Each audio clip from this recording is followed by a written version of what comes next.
BNP নেতার বাড়িতে গরু জবাই করে ভুরিভোজের আয়োজন। স্ত্রী জেলা মহিলা দলের অর্থ ও গবেষণা বিষয়ক সম্পাদক। তাই সমাবেশ উপলক্ষে এমন আয়োজন করা হয়। এই পর্যন্ত সব ঠিকঠাক, কিন্তু যে গরু জবাই করে ভুরিভোজের আয়োজন, সেই গরু ওই বিএনপির নেতার নয়। লোক দিয়ে গরু চুরি করিয়ে আনিয়ে আয়োজন করেন ভুরিভোজের।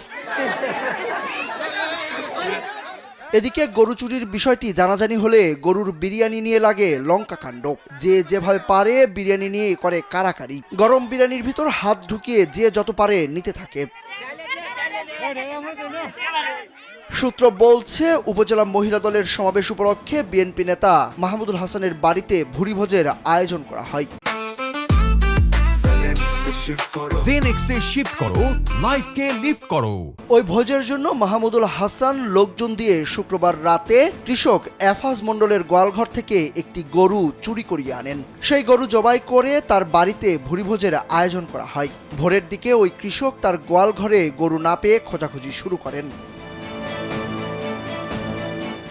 স্থানীয় লোকজন মাংস ব্যবসায়ী মোহাম্মদ বজলুরের কাছে গরুর মাথা ও চামড়া দেখতে পান। পরে ওই মাথা ও চামড়া এফাজ মণ্ডলের গরুর বলে শনাক্ত করা হয়। মাংস ব্যবসায়ী বজলু স্থানীয় লোকজনকে জানান, বিএনপি নেতা মাহমুদুল হাসান ও যুবদল কর্মী সুমন মণ্ডল তাকে ওই গরুর মাংস কাটতে নিয়ে গিয়েছিলেন। পুলিশ ঘটনাস্থল থেকে যুবদল কর্মী সুমন ও মাংস ব্যবসায়ী বজলুকে আটক করে। এ সময় গরুর চামড়া, মাথা ও কিছু মাংস জব্দ করে পুলিশ।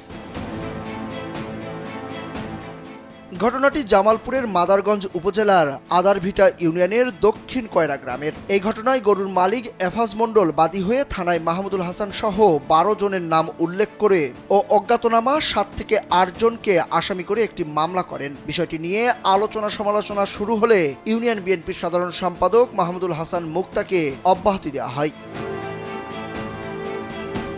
মাদারগঞ্জ থানার ভারপ্রাপ্ত কর্মকর্তা হাসান আল মামুন জানান, অব্যাহতি পাওয়া বিএনপির নেতা চুরি করা গরু দিয়ে খাবারের আয়োজন করেন। খবর পেয়ে নেতার বাড়ি থেকে হাতে নাতে দুজনকে আটক করা হয়। একই সঙ্গে গরুর মাথা, চামড়া ও কিছু মাংস জব্দ করা হয়েছে। জনৈক মুক্তা চৌধুরী নামে এক ব্যক্তি তার বাড়িতে গত রাত্রে ভোরবেলায় একটি গরু জবাই করে। পরবর্তীতে আমরা জানতে পারি গরুটি চুরাই, এবং গরুর যিনি মালিক তিনি গিয়ে শনাক্ত করে তার গরুটি চুরাই করে এখানে জবাই করা হয়েছে। সংবাদ পেয়ে আমরা তাৎক্ষণিকভাবে ওইখানে মোবাইল টিম সহ এক্সট্রা টিম আমরা পাঠিয়ে দিই। ঘটনার সত্যতা পাই। ঘটনার সাথে সম্পৃক্ত থাকার অভিযোগে আমরা হাতে নাতে 2 জন আসামিকে গ্রেপ্তার করি। অন্যান্য যারা আসামি ছিল এই ঘটনার সাথে সম্পৃক্ত তারা পালিয়ে যায়। এমন ঘটনায় বিব্রত উপজেলা বিএনপি। তারা বলছেন, অপরাধীদের বিএনপিতে ঠাঁই হবে না। এমন নিকৃষ্ট কাজ কোনোভাবেই কাম্য নয়। এরই মধ্যে ব্যবস্থা নেওয়া হয়েছে দোষীদের বিরুদ্ধে। সুরুজ আহমেদ।